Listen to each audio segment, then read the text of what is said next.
G'day guys, welcome to my NRL feature video. Today I'm going to talk to you guys about NRL's Round 8 recap preview for 2022 guys, so let's get started.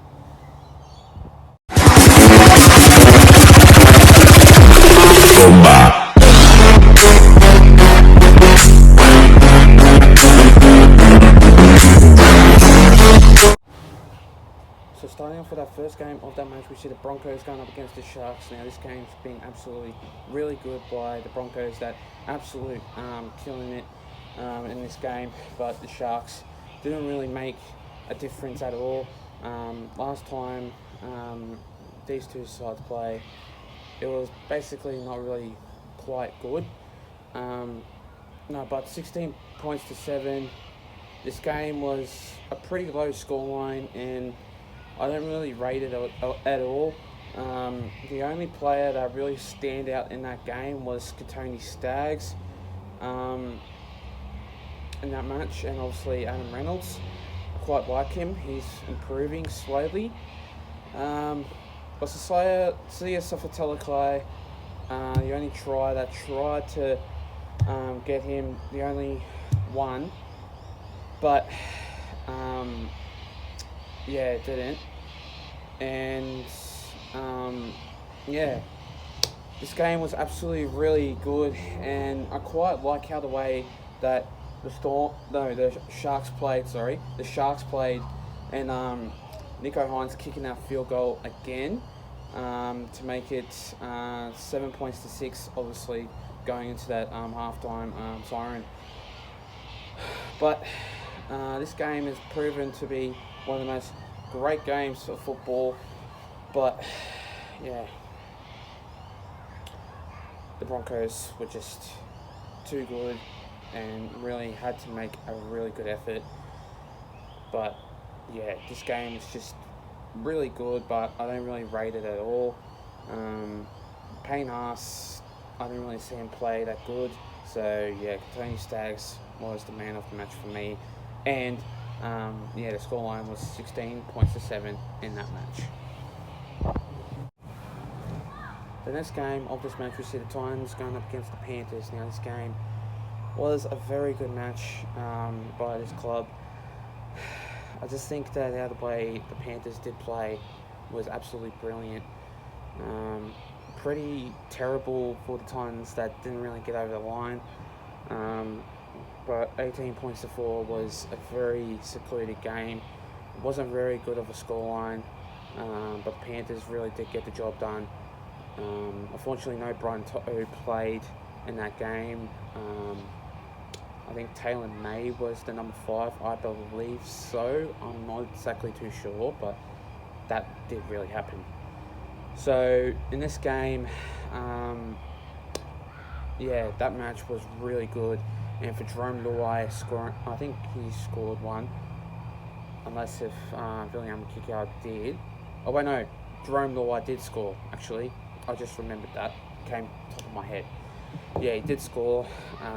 Jerome Luai is a very good player. So is William Kikau. But once you go up against this really good side, the Panthers are very hard to beat. So it was just a very secluded game. That match was just really, really good, and that game was just really good by the Panthers. So that game was really tight, really hard for the decision, but the Titans didn't really get the job done, unfortunately. 18 points to 4 it was, and really tight game of this match, but Panthers did win, and they are a very good team. The next game of this match, we see the Rabbitohs going up against the Sea Eagles. Now this game was very hard, very tough, but Manly Sea Eagles didn't get the job done, unfortunately. It was so tight. They played a very good game, but unfortunately though, Cole Wharton did go out, did get sent off, unfortunately, in the 4th minute, which that was a bit disappointing for the Manly Sea Eagles side. But that game was just really secluded, but I just have to say that 40 points to 22 was a very tight scoreline, but yeah, at least the Manly Seagulls did play a very good matchup. But for the Rabbitohs, seeing Cody Walker playing his 150th game and did score a try, well done for you. Congratulations on you. You are a very good player. But in that game was just absolutely very tough to see. The Rabbitohs play, but Central Coast Stadium, packed out crowd. I think it was not nearly a sellout, but it was quite a sellout, but it didn't sold out, unfortunately, which I thought it was going to be, but yeah. Anyway, that game was very tough, very hard, but at least Rabbitohs did only get the job done, which obviously at least the Manly Seagulls losing again. But yeah, what can you do really? You lose, you win. That's really the game, and that's how you want to play, and you win, you lose, that's how the game works. But anyway, at least that the Rabbitohs did finally win, but a couple of times, a couple of weeks ago, they did obviously lose, and they struggled a little bit, so at least 40 points to 22, they won against the Manly Seagulls. The next game of this match, we see the Warriors going up against the Raiders. Now, this game was very tough. I didn't really rate this game at all because obviously the Warriors versus Raiders. Last time they played against each other, they did play a very good game, but unfortunately this game was very tough. Seeing in the Brisbane area up in Queensland, wasn't very good of a game. I didn't really rate this at all. But the Raiders, they need to pick up their fight. They need their defense and their attack 100%. Because I tell you, the more you lose every single game, like the less times you're going to get coaches. And that's the thing, like with NRL, like if you lose, the coach is going to suffer because he might get the sack. So yeah, Ricky Stewart's on thin ice at the moment. But anyway, don't want to really talk about negative stuff. But I did make a point for you guys. But that match was very tough, very tight. But at least the Warriors did get the job done only by 1 point, by a field goal by Sean Johnson in the overtime mark, the golden point mark. So yeah, at least Sean Johnson did make a field goal, only just to make it 21 points to 20. That's the same scoreline as the Eels versus the West Tigers. Very surprising anyway, but at least the Warriors did get the job done in that game, only just. But I didn't really rate this game at all. I didn't really like it. Wasn't very entertaining, but at least the Warriors are a very good team. Very hard to beat, but yeah, it's Kiwis, it's Kiwis, it's New Zealanders, Māoris. So yeah, the Warriors, they are a very good team, and they did win 21 to 20. The next game of that match, we see the Bulldogs going up against the Roosters. Now this game, 16 points to 12. That match was absolutely very diabolical. But 16 points to 12, very close scoreline. That the Roosters side were absolutely very good in that match. But what I did think about that game was absolutely really tight in that game, which sees the Bulldogs, I think, jumping up only by one or a couple more. But I think 16th position would be the Newcastle Knights. So, yeah, may not be right in that type of form. But anyway, the Roosters, they are struggling at the moment, and obviously still Luke Keary, Sam Walker, James Tedesco going into that squad still played in that game. Those three players played a very good game, but unfortunately though, James Tedesco didn't find his form properly, and I just think that James Tedesco is not really a very good player at the moment, which obviously I have to think that for him, he's not a state of origin fullback. I reckon give it to someone else, because James Tedesco is not really good of a player at the moment. But he did score, so I'm not going to lie about that. So that match was a very good game, and 16 points to 12. Only the Bulldogs won that game. Only just, anyway. So, yeah, it was a very tight game, but sees that point of a win. It was just very tight in that game, but I'm not really going to say anything, but yeah, doesn't really rate this game at all. I don't really rate it. 16 points to 12, and a very good game that was. The next game of that match, we see the Parramatta Eels going up against the Cowboys. Now, that game was just absolutely top-notch by the Cowboys. 35 points to 4. Sees that game only just getting to that win by the Cowboys, and they're just playing with their heart and soul. Chad Townsend, I just really like him because he is a very good player, and out of NRL, he does anything for any club. He just focuses on his future, but yeah, he's just a really good player. So yeah, 35 points to 4. Valentine Holmes kicking that field goal in that match. But here's the thing. For the Parramatta Eels, Dylan Brown is not a centre. Jacob Arthur played terrible. And I mean, he didn't play a very good game at all.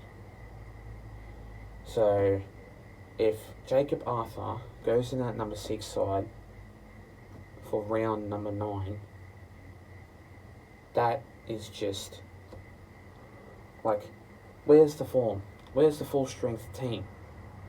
So Jacob Arthur needs to be dropped into that New South Wales Cup or the reserve grade because he is terrible. Can't play, and I know why, because I know why he wants to play, because obviously his father, Brad Arthur, the coach, just wants him to play, and doesn't matter what other people think. Oh, I'm going to let my son play. You don't do that. Why would you do that? So, if I was you, Brad Arthur, I would kick Jacob Arthur out and put Dylan Brown back into that number 6 side. So, yeah. That one was just absolutely horrendous by the Parramatta Eels, and they didn't play football at all, and they didn't play a full-strength team. So, yeah. Can't really say not much about the Parramatta Eels, but yeah, 35 points to 4 in that match. The next game of that match, we see the Knights going up against the Storm. Now, this game was absolutely intense. I did enjoy it, and somehow the Storm came into a really good win. 50 points to 2 in this game, and one of the most crucial points that really conceded for the Melbourne Storm to get a really good win. Justin Olam, he is an absolute weapon. So is Xavier Coates. He's a really good player also too, which leaves 50 points to 2 in that match for that scoreline. The Newcastle Knights are just not a very good team at the moment, and I feel so sorry for them because they're not conceding points and they're not playing like games of football really well. So I hate to think if the Newcastle Knights will obviously make another win of their club for the next round. But you never know. It was one of the easiest matches anyway, and I do rate this game because usually the Melbourne Storm put up a really good fight. But it wasn't really big of a scoreline. I know it is big, but not as big as what they did against the Warriors, 70-10. But then it was like now 50 points to 2. So yeah, another one for that scoreline. And obviously for this game, I just think that how the way they play games of football, the Melbourne Storm, they're just talented, they're just really strong. can't beat them because they're very hard to beat. And yeah, the Melbourne Storm were just second hardest team to beat because you obviously got the Panthers in there too. Yeah, very good game that was for the Melbourne Storm to beat the Newcastle Knights 50 points to 2. And finally, the next game of this match, we see the Dragons going up against the West Tigers. Now, this game was just absolutely poor because both of these teams didn't really play a very good game at all. The West Tigers, they are a very good team, but unfortunately, though, they did lose only by 6 points, 12 points to 6. This scoreline was, and pretty much the Dragons, they put up a fight, and this game was just kicking up a stink because it's low, very low scoreline, and I'll be surprised if the Dragons do lose the next game, but you never know.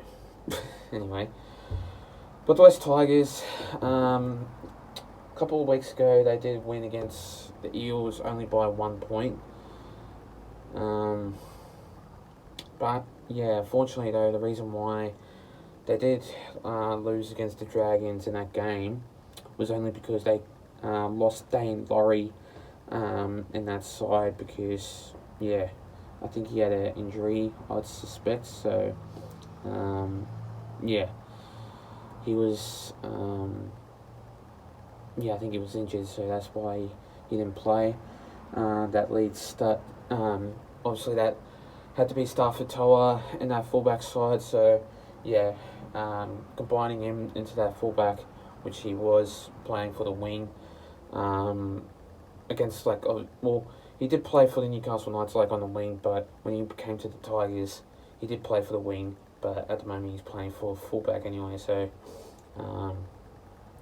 yeah, he was a very good player, but he didn't really execute very well, so yeah, nothing much to say about that. So yeah, the Dragons, they obviously won 12 points to 6 in that game. It was pretty poor, but I didn't really rate it anyway. Thanks for watching this video, guys. Stay tuned for more. We'll be doing a couple of videos coming to you guys soon. Also doing more videos coming to you guys soon, so stay tuned for more. Plus leave a like and subscribe to my YouTube channel and for this video. And I'll see you guys in my next video. Till then, take care, guys. Stay safe and have a good one. Plus, let's get up to 300 subscribers. We're sitting on 250 anyway, so let's get up to that. And I'll see you guys next time. Take care.